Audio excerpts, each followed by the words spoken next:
Na semana passada, entrou em vigor no estado do Rio de Janeiro a Lei Henri Borel, que dá prioridade às investigações de crimes hediondos contra crianças. O nome é uma homenagem ao garoto Henri, que morreu no início de março no Rio de Janeiro, supostamente vítima de agressões pelo companheiro da mãe do menino.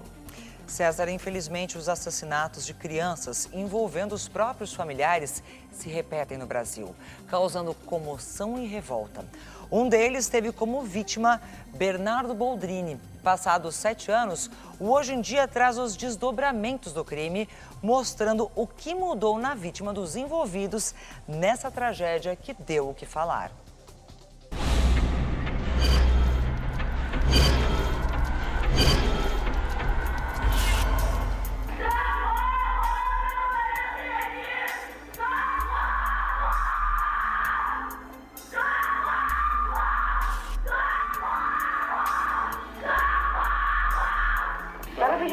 Vai lá, vamos ver. Quem que começou a bagunça? Vocês me agrediram! Tu me agrediu! Eu vou agredir mais. Próxima vez que abrir a boca, fala de mim. Eu vou agredir mais. Falou xingando ela, ninguém merece ser xingado, né, rapaz? Eu vou agredir mais, não fiz nada em ti. Tu me bateu. Tu não sabe o que eu sou capaz de fazer. Tu me bateu. Tu não sabe. Tu me bateu. Eu não tenho nada a perder, Bernardo. Tu não sabe do que eu sou capaz. Eu prefiro apodrecer na cadeia do que ficar vivendo nessa casa contigo incomodando. Tu não sabe do que eu sou capaz. Também queria que tu morresse. Tu não sabe do que eu sou capaz. Eu vou ver quem tem mais força. Aí nós vamos ver quem tem mais força. Então nós vamos ver quem que vai abaixo da terra primeiro. Então nós vamos ver. Então tá. Eu tô dizendo. 4 de abril de 2014, Frederico Westphalen, Rio Grande do Sul. Entre 2 e 3 da tarde daquela sexta-feira, a ameaça da madrasta de Bernardo Boldrini se cumpria. O menino de 11 anos, morto com uma injeção letal, é enterrado num matagal e coberto por soda cáustica. Um garoto doce, inteligente, bonito. Chocou o país. Abandono, negligência, agressões e uma morte cruel. A morte de Bernardo não aconteceu no dia 4 de abril. Bernardo teve a sua infância abortada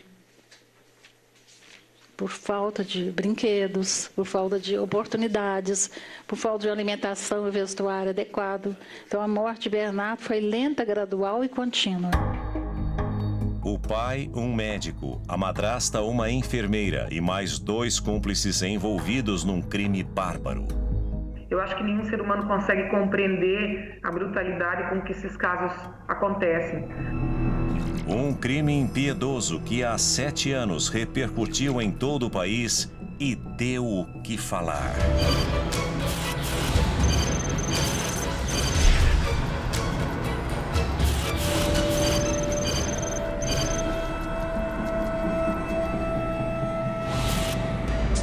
A morte do menino Bernardo, de 11 anos. A polícia suspeita da própria família. Uma gravação feita com telefone celular incrimina a madrasta do garoto Bernardo Boldrini, morto no Rio Grande do Sul.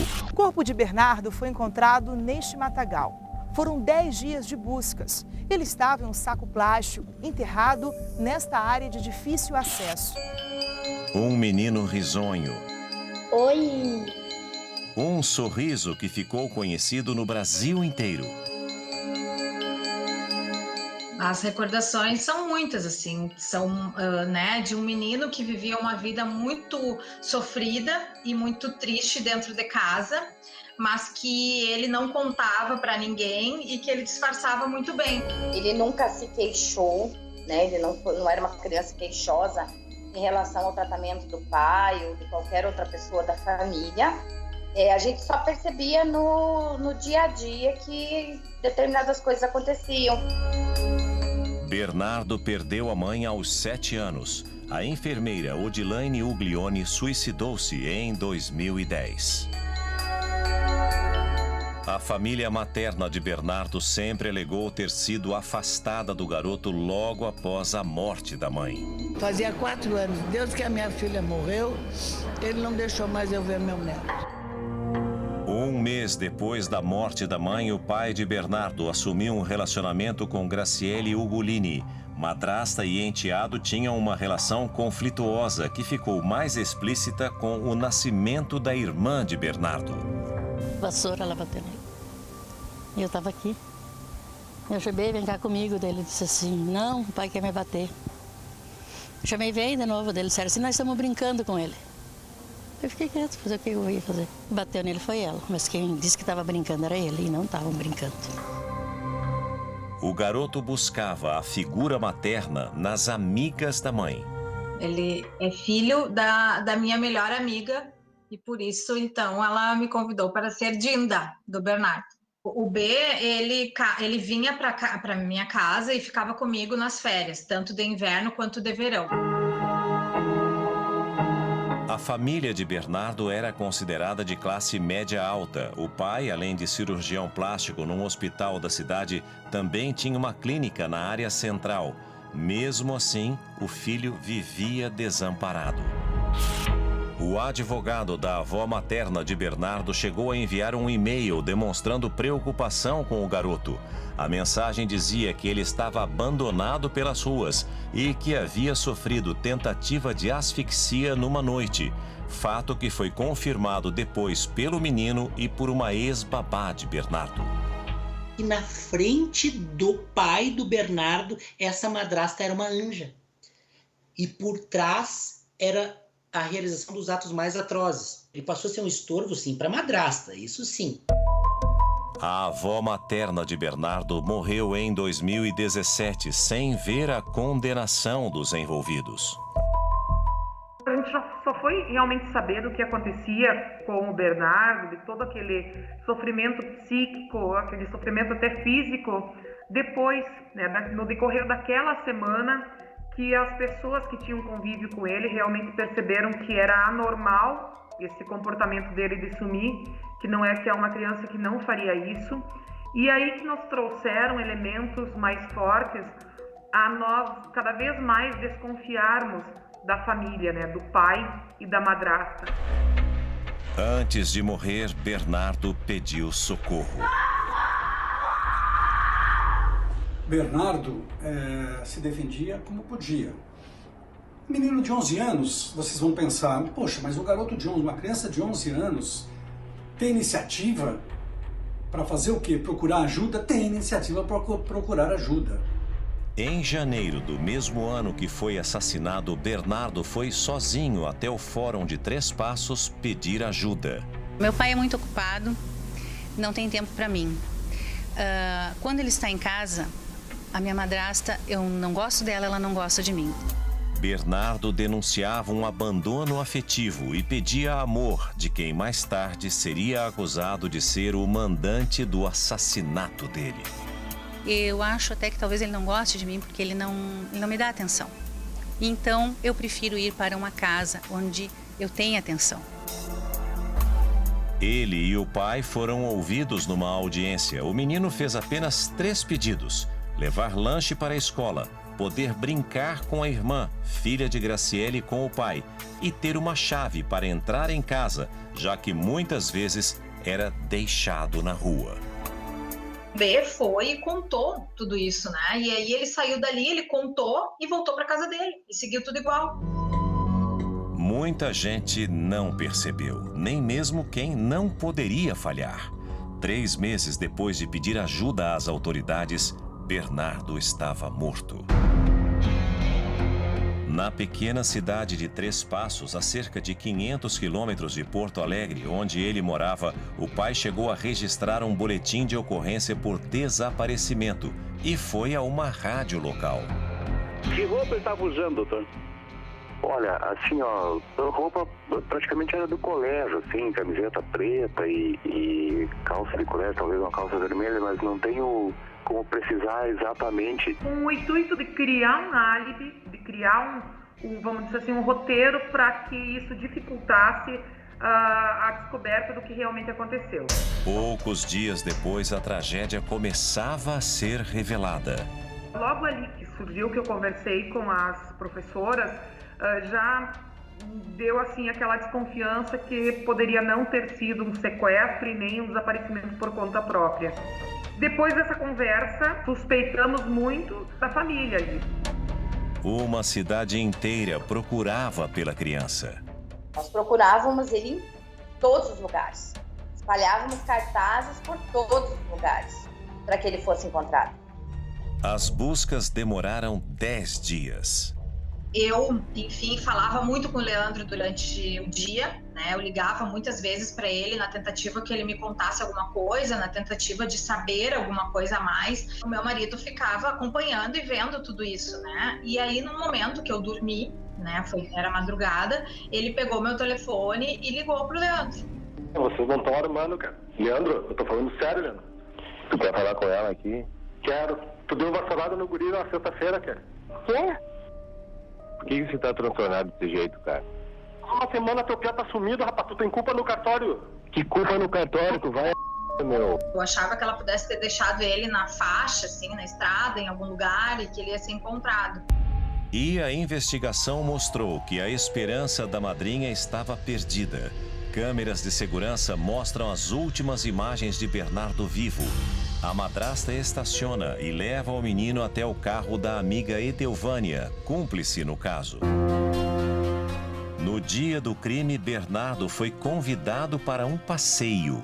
Graciele sai de Três Passos e dirige por cerca de 80 quilômetros até Frederico Westphalen, cidade vizinha.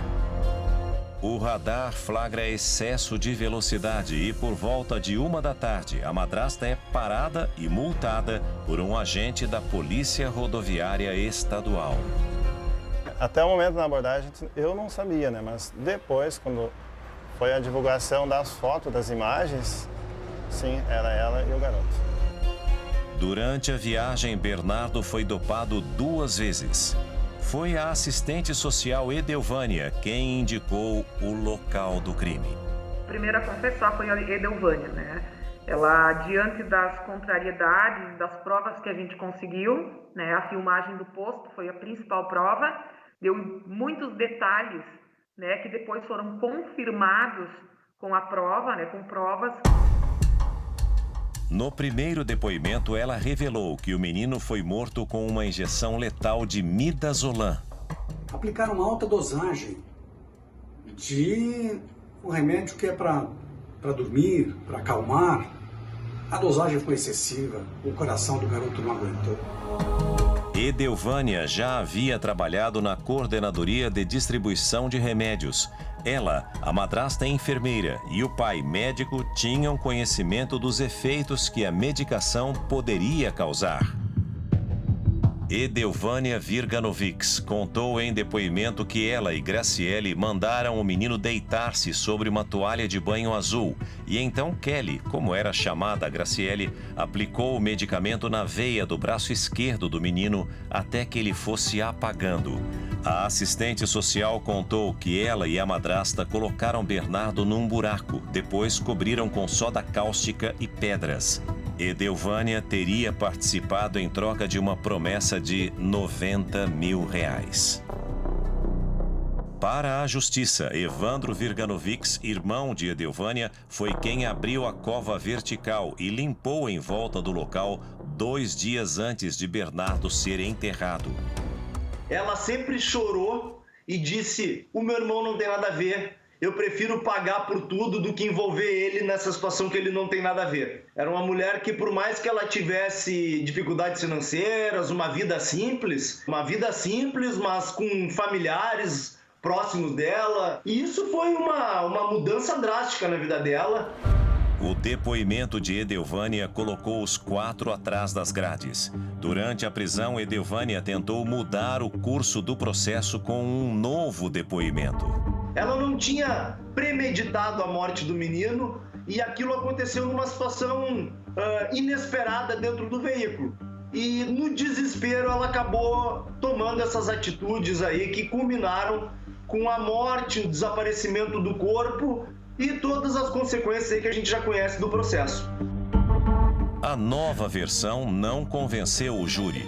O julgamento dos acusados começou 5 anos depois, em 12 de março de 2019, e durou 3 dias.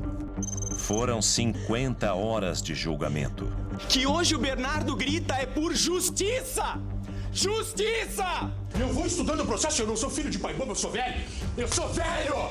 Esse é o Leandro, autêntico. Esses três que tá sentado aqui, ó, são 3 psicopatas. O fato da Ré ter matado uma criança nas circunstâncias escritas acima denota um descontrole emocional e uma perversidade extraordinária. Eu lembro que eu senti bastante alívio. Foi uma semana muito difícil, foi uma semana muito árdua, muito tensa. O tempo todo requeria muita atenção e eu estava presidindo aquilo ali. É um caso extremamente delicado, muitos volumes. Qualquer intercorrência poderia levar a uma nulidade. Leandro Boldrini, pai de Bernardo e mentor intelectual do crime. 33 anos e 8 meses de prisão. Graciele Ugolini, madrasta e assassina de Bernardo, condenada a 34 anos e 7 meses de prisão. Edelvânia Virganovics, assistente social e cúmplice de Graciele, teve a sentença de 22 anos e 10 meses de prisão. Evandro Virganovics, irmão de Edelvânia, também cúmplice no crime, 9 anos e 6 meses de prisão. Após 5 anos, em 25 de março de 2019, Evandro recebeu o direito da liberdade condicional e deixou o presídio. Os advogados de Leandro, Graciele e Evandro foram procurados pela nossa reportagem, mas não quiseram gravar entrevistas. A defesa do pai de Bernardo aguarda a decisão da justiça para um pedido de anulação do julgamento. Infelizmente, Bernardo foi mais um número. Antes dele, Isabela Nardoni e tantas outras. Depois dele, Henri Borel e muito mais. Entre 2010 e 2020, mais de 100 mil crianças e adolescentes morreram no Brasil vítimas de agressão. A maioria dos crimes aconteceu dentro de casa e quase todos foram cometidos por alguém da família. Faça a denúncia e quem tem o direito, quem tem o dever de buscar a prova é a Polícia Civil. Infelizmente, muitos Bernardos existem por aí, né? Muitas situações de violência estão sendo perpetradas todo o dia e a gente não chega ao nosso conhecimento, infelizmente. A casa onde Bernardo morou continua fechada. O local do crime virou um lugar de homenagens que chegam até hoje. A irmã de Bernardo, por parte de pai, está sob a guarda da tia materna. 7 anos depois, a população de Três Passos ainda não esqueceu. É algo que vai ficar marcado para sempre em nossa história. Três Passos não merecia isso como nenhum outro lugar. O que talvez marcou muito e deixou a tragédia ainda pior foi que o pai e a madrasta procuraram ele junto. Então, quando ele foi encontrado e se desenrolou toda a história, ninguém acreditava que isso poderia ter acontecido dessa forma. São pais matando filhos. E toda vez que acontecem novos fatos, volta à nossa mente aquele acontecimento. Bernardo Uglione Boldrini viveu apenas 11 anos. Uma morte precoce, uma interrupção brutal que nos lembra até hoje o quanto cada um de nós é responsável pelos mais indefesos. Por vítimas que continuam em cárceres disfarçados de lar. A Lei Bernardo Boldrini, de 26 de junho de 2014, alterou o Estatuto da Criança e do Adolescente. Estabeleceu o direito de crianças e adolescentes serem educados e cuidados sem o uso de castigos físicos ou de tratamento cruel e degradante. A lei também determina melhor preparo dos profissionais que se relacionam com crianças e adolescentes para perceberem quando estão sendo vítimas de maus tratos a tempo.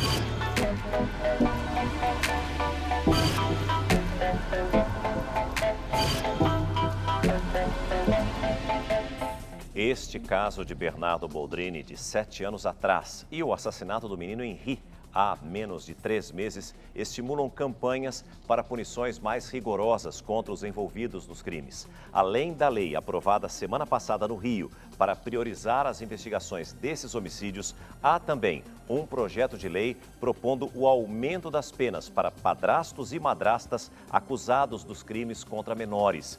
Um dos idealizadores desse projeto é o pai de Henri, Leniel Borel. A propósito, Leniel já colheu 540 mil assinaturas de apoio a esse projeto.